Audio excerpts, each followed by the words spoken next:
Para analizar el proceso electoral en Guatemala, tenemos el comentario del doctor Juan Cruz Olmeda, profesor e investigador del Centro de Estudios Internacionales del Colegio de México y director de la revista Foro Internacional del Colmex. El próximo domingo 16 tendrá lugar en Guatemala la primera vuelta de las elecciones presidenciales. De no existir un candidato que obtenga la mayoría, el 11 de agosto se realizará una segunda vuelta entre las dos fórmulas que obtengan mayor cantidad de votos.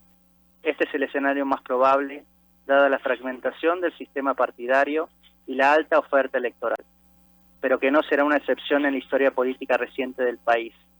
Desde 1985, todas las elecciones presidenciales se han resuelto en un balotaje. En paralelo, se renovará la totalidad del Congreso de carácter unicameral y numerosas alcaldías, siendo la más relevante la de la ciudad de Guatemala. Quien encabeza las encuestas es Sandra Torres, del partido Unidad Nacional de la Esperanza, del que es secretaria general, y quien fue primera dama durante el periodo 2008 y 2011, mientras estaba casada con el entonces presidente Álvaro Colom. Torres no es una recién llegada a la política.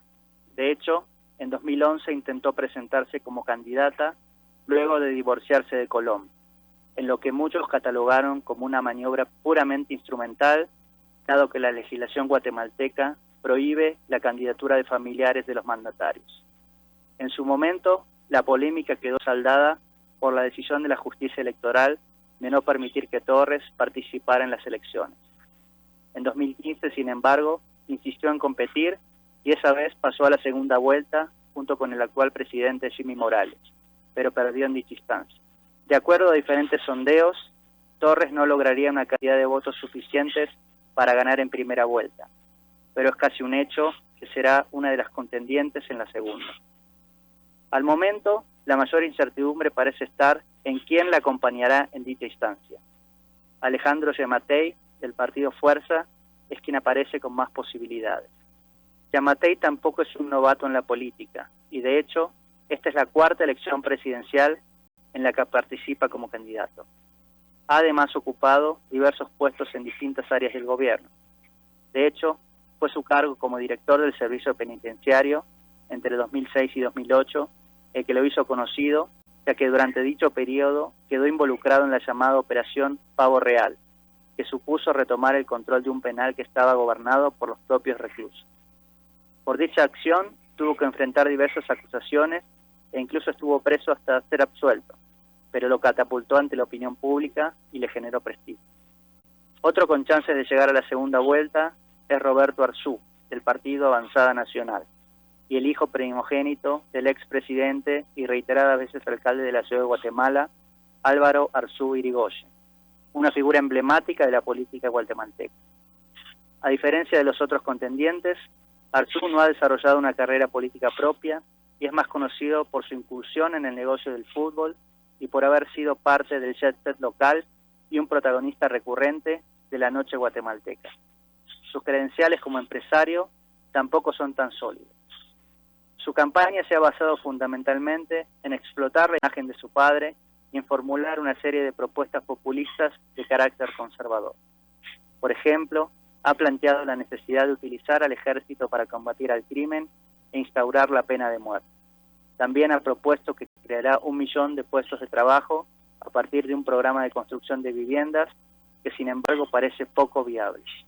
Lo anterior ha llevado a que varios medios y analistas comparen su emergencia en el escenario político con la de Donald Trump.